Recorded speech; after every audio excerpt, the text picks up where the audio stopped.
Alors, oui, on prépare bien notre retraite. Il y a même des cours de préparation à la retraite. Mais qu'en est-il de notre vieillesse, là, notre grande vieillesse et même notre fin de vie? On est plusieurs à se mettre la tête dans le sable et pas vouloir en parler. Eh bien, nous, aujourd'hui, à Air Libre, on a décidé qu'on allait en parler. C'est pas dit qu'on va trouver des réponses précises à toutes nos questions, mais j'espère qu'on va avoir quelques pistes de solutions. Alors, pour en discuter, on a invité notre bénévole qu'on a déjà reçu, Odette Bourdon. Bonjour. Bonjour. Odette, je rappelle, donc vous êtes bénévole à l'émission, vous êtes une retraitée du monde des médias et puis vous venez nous visiter de temps à autre, puis on a toujours beaucoup de plaisir à vous accueillir. Merci. On reçoit aussi M. Claude Paré, qu'on a vu en début de saison. M. Paré, vous êtes fondateur, directeur général de l'organisme Vis-à-vis. Donc, vous nous aidez, quand c'est le temps de déménager en résidence, de trouver le meilleur endroit selon nos besoins et nos capacités financières aussi, bien sûr. Et on parle de vieillesse, mais on va aussi parler de la mort, parce que c'est le dernier bout de la vieillesse. Alors, on a invité Caroline Cloutier. Vous êtes directrice marketing de la coopérative funéraire du Grand Montréal. Alors, on commençait par parler de vieillesse, puis après ça, je m'en viens vous voir. Alors, Odette, toi, tu vas être mon... Comme je dis, j'ai toujours besoin d'un témoin terrain. Alors, tu nous as déjà dit ton âge, donc... Oui, 71 ans. Tu as toujours 71. Oui. Et toi, est-ce que tu t'es préparée pour ta plus grande vieillesse? Parce que là, tu es encore, comme on dit en bon français, à spring chicken, mais après ça, là... Disons que je fais de mon mieux pour me préparer dans le sens que, pour quand je vais mourir, donner le moins de troubles possible à ceux qui vont rester. Donc, pour ça, j'ai fait un testament, mandat d'inaptitude, procuration. J'ai surtout dit à quelques personnes où sont mes papiers importants. Ah ben oui. Parce les que codes souvent, aussi, nos codes. Exactement. J'ai fait une liste, numéro d'assurance sociale, en fait, tous les chiffres, tous les numéros importants.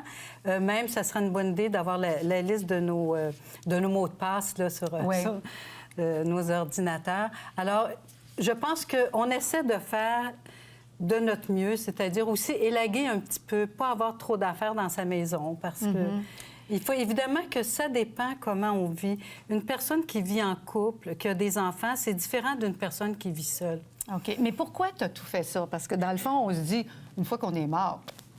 Bien non, c'est une question de, je pense, de gentillesse pour ceux qui vont rester puis qui sont pris à s'occuper des paperasses. Parce que c'est beaucoup d'ouvrages mourir. Hein? Oui, puis déjà, ceux qui restent, on est dans le deuil. On va en parler, hein, Mme Cloutier. T'sais, en principe, ils ont de la peine. Là. Puis en plus, on le sait que c'est assez lourd au niveau logistique et le papier et tout. Donc, toi, tu as vraiment décidé de faire ça pour prendre soin de tes proches. Mais c'est quand même confrontant de préparer tous ces papiers-là parce que là, faut même juste faire un testament. Moi, j'étais fatiguée quand je suis sortie de chez le notaire. Non, alors... mais c'est sûr que c'est fatigant. Mais écoute, moi, j'ai fait un testament. J'avais 20 ans, testament holographe. Je veux dire, moi, quand j'étais jeune, mon père nous emmenait souvent au cimetière. Tout ça, pour moi, c'est pas... La mort, ça fait partie de la vie. Il ne faut pas oublier ça. Donc, tu as déjà une réflexion. Donc, pour toi, ça a été plus facile que pour d'autres, je pense, de te poser la question puis de préparer tes papiers. Oui, c'est un côté pratico-pratique, au fond.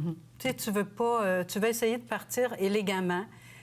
C'est ça, que ça soit le moins de travail possible pour les autres. Alors, essayer de faciliter leur vie quand on sera mort.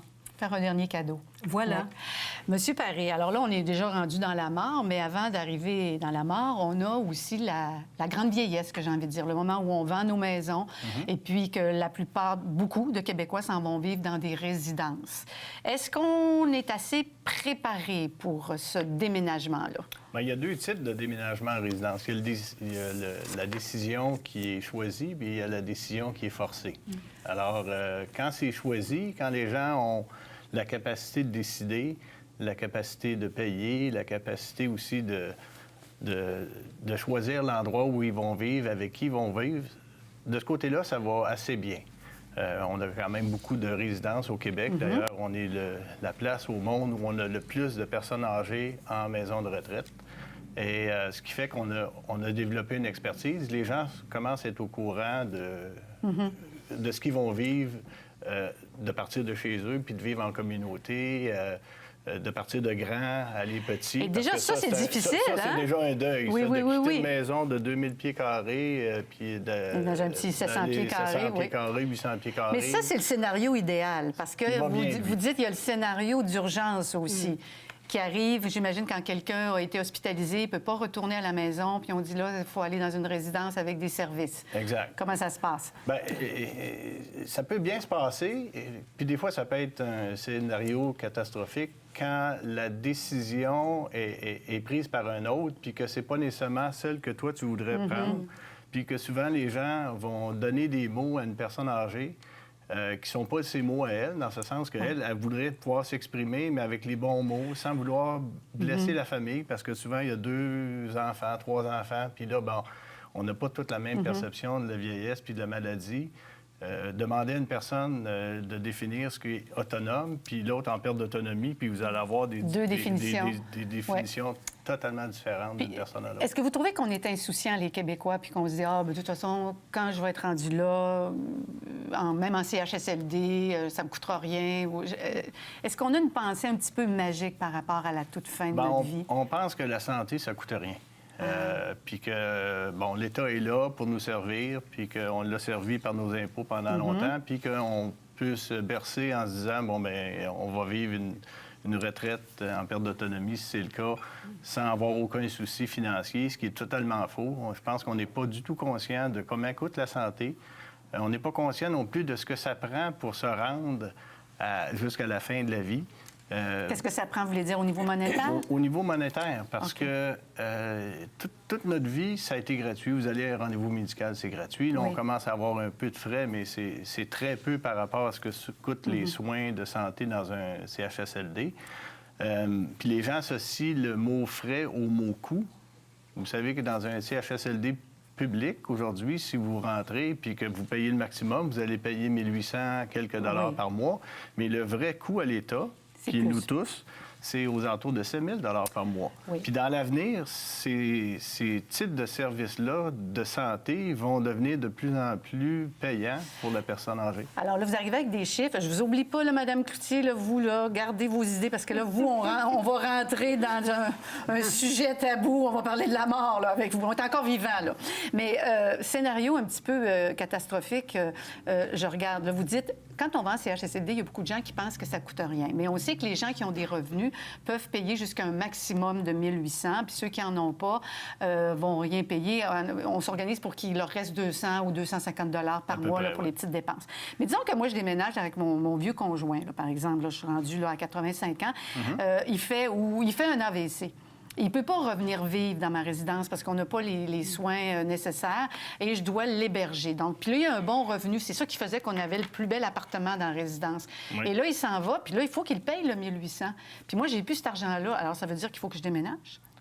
Oui, ou bien que là, soit que vous déménagiez, mais encore là, ça va être un autre deuil parce que vous êtes habitué à votre appartement. Vous êtes probablement habitué aussi avec des gens qui vous côtoyez tous les jours.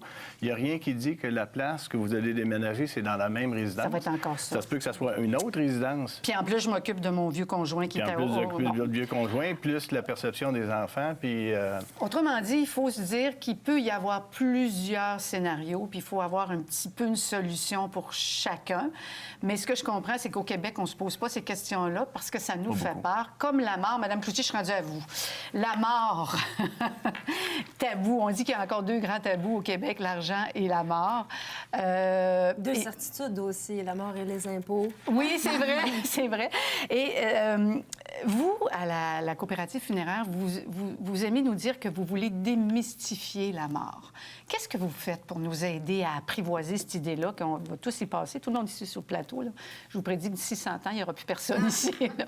Alors, qu'est-ce que vous faites pour nous aider? Bien, c'est vrai que comme mission de coopérative, on s'est doté d'une mission éducative. Donc, on veut éduquer les gens, donc démystifier la mort. Et tout ce qui vient avant. Donc, aujourd'hui, on parle de tout ce qui vient avant. On travaille avec des notaires, avec des fiscalistes qu'on invite pour faire des conférences. C'est toujours gratuit. Et on va parler, par exemple, de mandat en cas d'inaptitude, de testament. On va expliquer comment se passe le règlement d'une succession. Question là, de calmer les gens qui pourraient être inquiets, de laisser, comme vous avez dit, Mme Odette, des soucis ou des troubles à leurs proches. Donc, c'est ce genre de conférence-là qu'on va offrir. mais aussi on est très accessible. On participe à des kiosques, comme par exemple le Salon des 50 ans et plus, tout prochainement. On va être là avec Avez-vous des visites? Parce que là, vous Oui. représentez la mort, là. On n'aime pas ça. Bien, là. en fait, les personnes qui sont sur ces kiosques-là sont toujours des conseillers, des conseillères qui sont plutôt faciles d'approche, souriants. Et les gens Oui, je suis sûre, vont- je vous regarde, là. Vous êtes magnifique, là. je tente d'embaucher des gens à mon image, donc Ouais. plutôt souriante. Et puis, les gens viennent beaucoup nous questionner. Ils ont tous leurs petites questions. Puis les tabous. préarrangements, là, est-ce que c'est à la mode? Est-ce qu'on est beaucoup de Québécois à avoir regardé les préarrangements? C'est une question très intéressante, Michel. Tout d'abord, une personne sur 3 qui décède aura préarrangé sa mort. Quand même, hein? On est plusieurs courageux. Oui. Je dis on et sous la personne qui parle, j'ai pas acheté mes préarrangements. Ça prend un encore. certain courage, c'est vrai, et par la suite, les gens ressentent là, vraiment qu'un fardeau est parti. Oui. Ça, c'est un stress de dire, ah, là, je vais prendre mes préarrangements.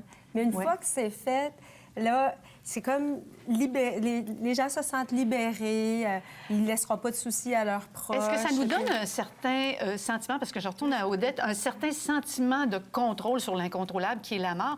Parce que vous, Odette, là, vous n'avez pas fait les préarrangements. Vous avez Non. dit ce que vous vouliez. D'ailleurs, j'aurais une question à cet Ah. effet-là.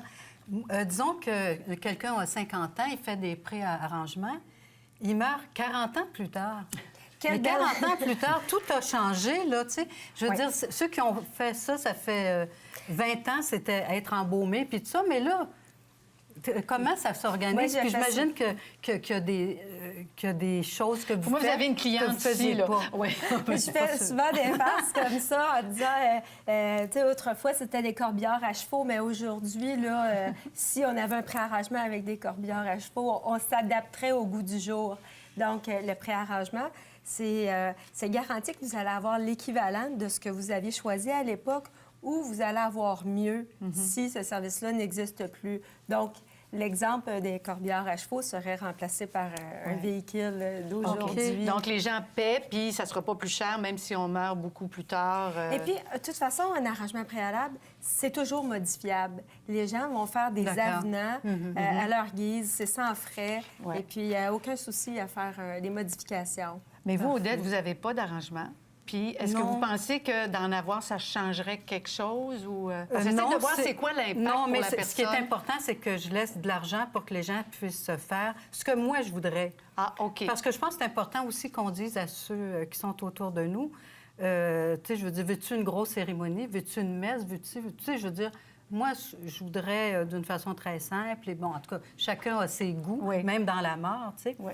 Moi, c'est du champagne, je vous le dis tout de suite. Que du champagne. Ah bon, écoute donc, on en apporterai à mes funérailles. Monsieur Paré, avez-vous vos arrangements? Non, je ne les ai pas faits, mais j'ai fait tous les autres points dont vous avez parlé. Mais il y a un sujet aussi, peut-être parce que ça fait 30 ans que je suis dans l'industrie des services aux aînés, mais avec ma famille même, puis je parle de ces points-là, mais je parle aussi de la mort. Je parle aussi de quel genre de fin de vie que j'aimerais avoir, quel genre d'établissement ou de retraite ou autonome ou en perte d'autonomie que j'aimerais avoir, parce que c'est beau d'avoir des documents, mais on ne sait pas nécessairement comment nos proches vont réagir, parce que c'est pas une réaction qu'on a régulièrement. Fait que d'en parler, faut en parler. ça amène aussi éventuellement à prendre des décisions qui vont être éclairées, puis où on va être moins assujetti aux émotions, parce qu'évidemment, c'est très émotif. Puis il ne faut pas qu'il y ait de chicane non plus dans une famille, parce que souvent, Chacun nous, on réagit voit à sa des façon, hein, situations où un moment n'est pas autonome, où il y a des questions d'argent, il y a des questions de secteur aussi.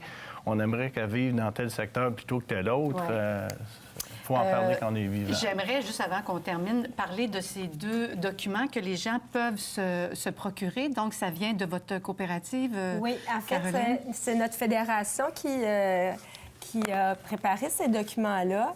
Et parce que nous avons plusieurs coopératives au sein d'une même fédération. Et une approche responsable et un registre personnel, ce sont de beaux compléments pour quelqu'un qui va décider de faire son testament, par exemple, ou prendre des arrangements préalables. C'est comme un guide. C'est un guide. Dans le registre personnel, on peut écrire ses volontés. Alors, c'est là que Vous pouvez écrire que vous voulez du champagne pour vos OK, funérailles. Puis là, je fais venir des coopératives funéraires du Grand Montréal. C'est un document que généralement on réserve à nos membres. Ah ben, il va falloir que je sois Alors, membre. Je suis pas prête encore.